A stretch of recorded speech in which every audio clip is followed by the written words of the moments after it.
Asia एक ऐसा महाद्वीप जहां विशाल हिमालय से लेकर गहरे समुद्रों तक हर जगह ताकत का खेल चलता है। जहां भारत से लेकर चीन और यहां तक कि पाकिस्तान भी तीन ऐसी महाशक्ति है जो समंदर पर अपनी अपनी धाक जमाना चाहते हैं। और आप सभी यह अच्छे से जानते हैं कि इनमें से चीन ऐसा देश है जिसकी समुद्री ताकत छिपी हुई है और जो अपने आप को समुंदर का सिकंदर मानता है। लेकिन चीन शायद यह भूल गया कि अब भारत न सिर्फ जमीन और हवा में अपनी सैन्य शक्ति बढ़ा रहा है, बल्कि समुंदर में भी अपनी ताकत से दुनिया भर के देशों को चुनौती दे रहा है। लेकिन सवाल यह कि भारत, चीन और पाकिस्तान में समुंदर का असली सिकंदर कौन है और वो कौन सा देश है अपने घातक हथियारों से समुंदर में अपनी धाक जमा रहा है। आइए जानते हैं आज की इस वीडियो में। लेकिन आगे बढ़ने से पहले समुद्र में भारत की बढ़ती ताकत के लिए कमेंट में जय हिंद जरूर लिखें। दरअसल कुछ समय पहले प्रधानमंत्री नरेंद्र मोदी का महाराष्ट्र द्वारा एक ऐतिहासिक पल बनकर सामने आया, जो पूरे देश में गहरी उत्सुकता और रहस्य पैदा कर गया। जहां मुंबई के नेवल डॉकयार्ड में जब पीएम मोदी ने 3 अत्याधुनिक नौसैनिक युद्धपोतों आईएनएस सूरत, आईएनएस नीलगिरी और आईएनएस वागशीर को राष्ट्र को समर्पित किया, जो सिर्फ एक सैन्य कदम नहीं था, बल्कि यह भारत के समुद्री सामर्थ्य को नए आयाम देने की दिशा में एक अहम कदम था।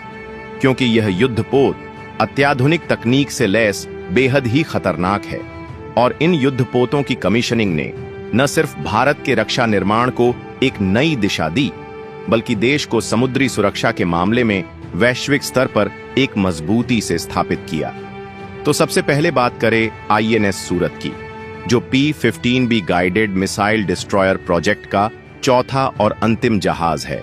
वो अब दुनिया के सबसे बड़े और सबसे उन्नत डिस्ट्रॉयर्स में से एक बन चुका है। इसकी खासियत सिर्फ इसका आकार और तकनीकी क्षमता नहीं, बल्कि इसमें 75% स्वदेशी सामग्री का इस्तेमाल किया गया है, जो भारत की रक्षा निर्माण में आत्मनिर्भरता का एक शानदार उदाहरण है। अत्याधुनिक हथियारों और सेंसर पैकेज से लैस यह युद्धपोत नेटवर्क केंद्रित क्षमताओं के साथ किसी भी समुद्री चुनौती का मुकाबला करने के लिए तैयार है।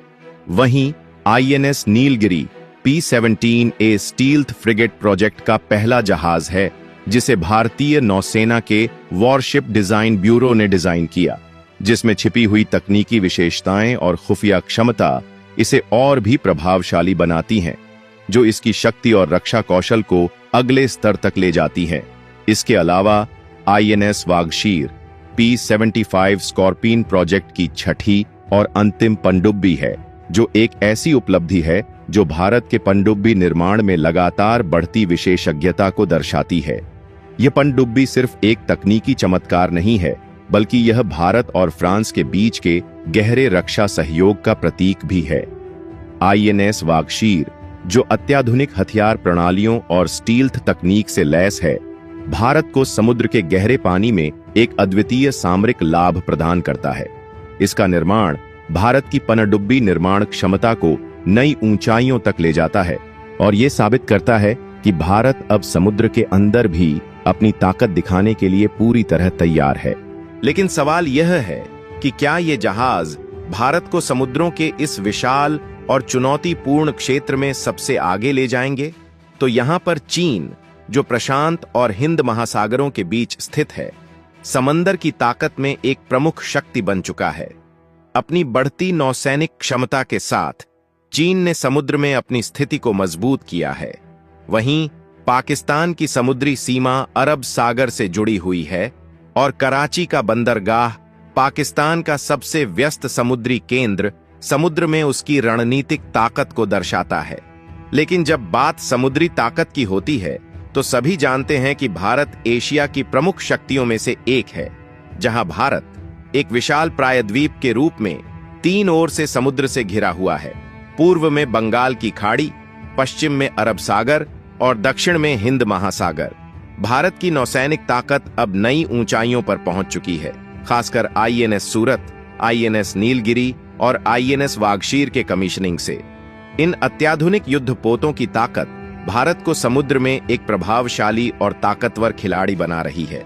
हालांकि जब इन 3 जहाजों से परे नौसैनिक शक्ति की तुलना की जाएगी तो उसमें कई कारकों को शामिल किया जाएगा। ऐसे में अगर हम भारत की तुलना चीन और पाकिस्तान से करें तो यहां पर भारत की नौसेना चीन के मुकाबले भले ही छोटी हो, लेकिन पाकिस्तान के मुकाबले कहीं बड़ी और ज्यादा विविधतापूर्ण है। भारत के पास विमान वाहक पोत, guided missile destroyers, stealth frigates, पनडुब्बियां और अन्य अत्याधुनिक जहाजों का एक मजबूत और विविध बेड़ा है जो उसे समुद्र में शक्तिशाली स्थिति में रखता है। और हाल ही में कमीशन किए गए युद्धपोतों के साथ भारत लगातार अपने बेड़े का आधुनिकीकरण कर रहा है, जिससे उसकी समुद्री ताकत और भी प्रभावशाली बन रही है। वहीं चीन की नौसेना आकार और तकनीकी क्षमता दोनों में भारत से आगे है, जिसमें उसके पास अधिक उन्नत युद्धपोत, विमान वाहक पोत और परमाणु पनडुब्बियां शामिल हैं, जो उसे समुद्र में एक महत्वपूर्ण शक्ति बनाते हैं। पाकिस्तान की नौसेना हालांकि आकार में छोटी है और तकनीकी दृष्टि से भी कम उन्नत है, लेकिन फिर भी वह अपनी रणनीतिक स्थिति और तटीय सुरक्षा पर ध्यान केंद्रित कर रही है। बात करें पनडुब्बी की, तो सभी जानते हैं कि पनडुब्बियां नौसैनिक युद्ध में एक अहम और निर्णायक भूमिका निभाती हैं, जो किसी भी समुद्री संघर्ष में रणनीतिक बढ़त दिला सकती है। भारत अपनी ताकतवर नौसेना के साथ डीजल, इलेक्ट्रिक और परमाणु संचालित पनडुब्बियों का इस्तेमाल करता है, जो उसे समुद्र के भीतर गहरे और लंबी दूरी तक अपनी पकड़ बनाए रखने की क्षमता प्रदान करती हैं। दूसरी ओर चीन के पास एक विशाल पनडुब्बी बेड़ा है, जिसमें पारंपरिक और परमाणु संचालित दोनों प्रकार के युद्धपोत शामिल हैं, जो उसे समुद्रों में किसी भी चुनौती का सामना करने के लिए तैयार करते हैं। पाकिस्तान का पनडुब्बी बेड़ा हालांकि आकार में छोटा है, लेकिन उसकी पनडुब्बियां फिर भी उसकी समुद्री रक्षा और रणनीतिक स्थितियों को मजबूत बनाने में अहम भूमिका निभाती हैं। इसके अलावा पनडुब्बी खतरों का मुकाबला करने के लिए एंटी सबमरीन वॉरफेयर (ASW) की क्षमता महत्वपूर्ण है। जहां भारत ASW तकनीक में निवेश कर रहा है, लेकिन चीन के पास संभवतः अधिक उन्नत ASW सिस्टम है।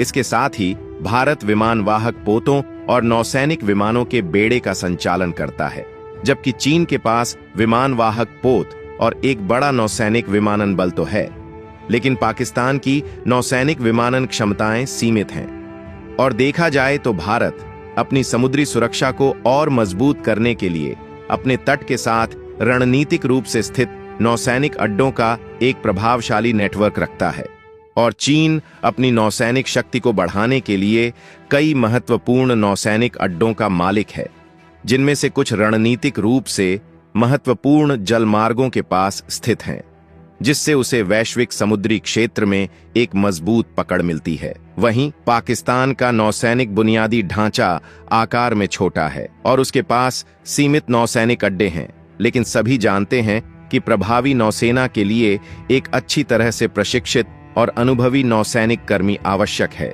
जहां भारत में एक मजबूत नौसैनिक प्रशिक्षण प्रतिष्ठान है, लेकिन चीन के पास अधिक संख्या में नौसैनिक कर्मी हैं, लेकिन यह सब कुछ भी नहीं है। अगर कोई देश अपने रक्षा बजट पर ध्यान ही न दें, ऐसे में रक्षा बजट और नौसैनिक आधुनिकीकरण में निवेश नौसैनिक शक्ति का निर्धारण करने में महत्वपूर्ण भूमिका निभाते हैं। और देखा जाए तो भारत अपने रक्षा खर्च में लगातार बढ़ोतरी कर रहा है, लेकिन चीन का रक्षा बजट भारत से काफी अधिक है। चीन की नौसेना न केवल आकार में विशाल है, बल्कि तकनीकी रूप से भी अत्यधिक उन्नत और बेहद सक्षम है, जो उसे समुद्र में एक प्रमुख शक्ति बनाती है। लेकिन आपको यह जानकर हैरानी होगी कि भारत इस अंतर को पाटने के लिए निरंतर अपने बेड़े का आधुनिकीकरण कर रहा है और स्वदेशी तकनीकों को विकसित करके अपनी नौसैनिक शक्ति को एक नई दिशा दे रहा है। भारत का लक्ष्य न सिर्फ अपनी मौजूदा ताकत को बढ़ाना है, बल्कि पूरी दुनिया में एक प्रभावशाली समुद्री शक्ति के रूप में उभरना है।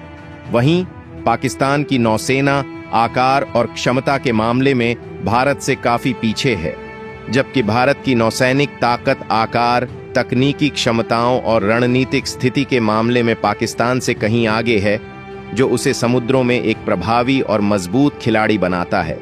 तो दोस्तों, आपको क्या लगता है, समुंदर का असली सिकंदर कौन है? नीचे कमेंट बॉक्स में अपना जवाब जरूर दे और भारत से जुड़ी इसी तरह की इंफॉर्मेटिव वीडियो पाने के लिए वीडियो को लाइक करके अपने खास दोस्तों के साथ शेयर जरूर करें। जय हिंद, जय भारत।